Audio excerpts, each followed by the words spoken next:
বৃষ্টি নামলেই চারপাশটা যেন অন্যরকম সুন্দর হয়ে যায়, যেন প্রকৃতি তার সবুজ আঁচলে এক টুকরো প্রশান্তি মেখে দেয়।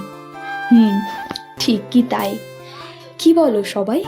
বৃষ্টি মধুর প্রতিটা দিনই যেন খুব সুন্দরভাবে আমাদের মনের মধ্যে গেঁথে যায়।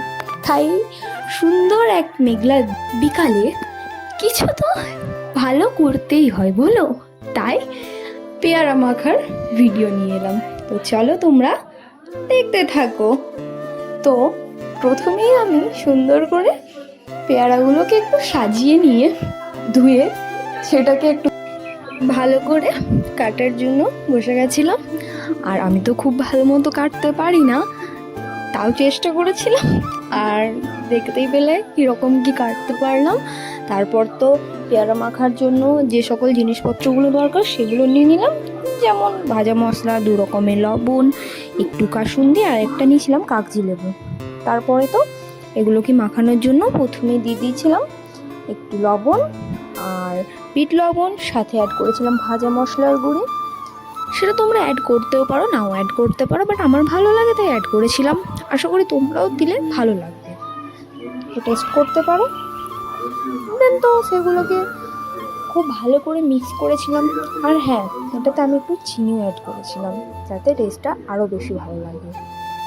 লাস্টে দিয়ে নিয়েছিলাম একটু কাসুন্দি, যেটা আমার ভীষণ ভালো লাগে।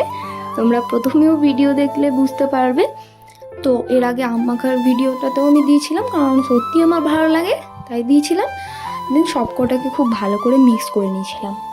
আর এই বৃষ্টি ভেজা একটা ওয়েদারে চটপটা কিছু তো খেতেই হবে না, তাই বাড়িতে তো পেয়ারা ছিল আর সেটাই শুরু করে দিলাম বানাতে।